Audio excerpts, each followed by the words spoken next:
Healing is often imagined as becoming lighter, calmer, cleaner, as if one day you wake up free of anger, free of fear, free of everything that once made you difficult to hold. But that version of healing is incomplete, because real healing does not remove the dark. It integrates it. You don't outgrow your shadow. You outgrow your fear of meeting it. Your shadow is not the part of you that is broken. It is the part of you that learned how to survive when softness was unsafe. It holds your anger, your envy, your control, your withdrawal, your hunger for power, your need to be seen. Not because you are flawed, but because those traits once protected you. Healing is not about killing those parts. It is about listening to why they exist. The inner villain people tell you to defeat is often the part of you that stepped in when no one else did. The part that learned to manipulate because honesty was ignored. The part that became cold because warmth was punished. The part that stayed guarded because trust kept costing you. Growth does not happen when you exile that version of yourself. It happens when you invite it into awareness. Shadow integration begins with honesty. I see why you formed. I understand what you were trying to protect. And I choose to guide you, instead of letting you run my life. Most people do not struggle because they are too dark. They struggle because they are divided.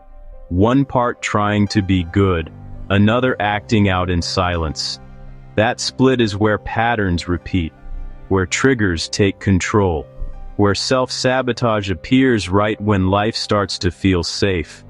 The shadow does not want destruction, it wants recognition.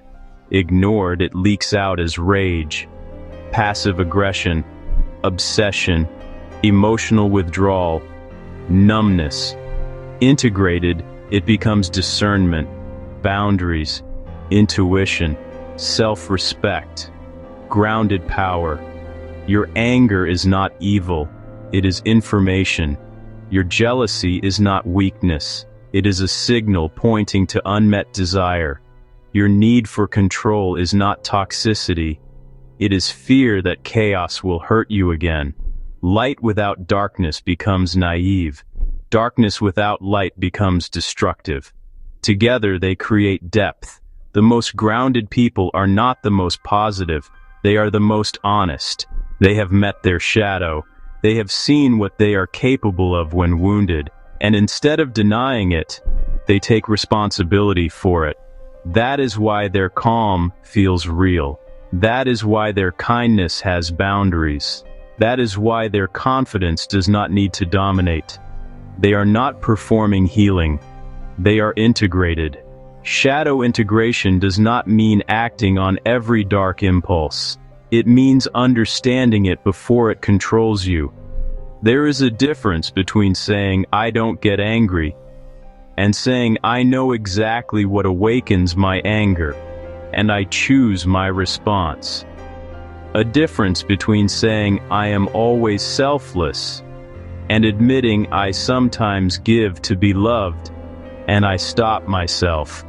When you befriend your inner villain, you stop projecting it onto others.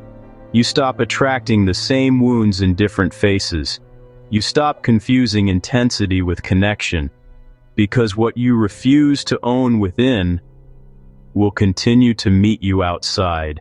Healing is not about becoming harmless. It is about becoming conscious. A person who has integrated their darkness does not need to prove goodness. They do not fear their own depth. They do not run from discomfort. They trust themselves because they know what lives inside them. That is real safety, not perfection, not constant peace. Self-awareness. So if your healing feels messy, if old parts resurface, if you are confronting sides of yourself you were taught to suppress, you are not regressing, you are integrating. And that is where real light comes from. Not by denying the dark, but by learning to walk with it. So tell me, what part of yourself have you been calling dark that may actually be waiting to be understood?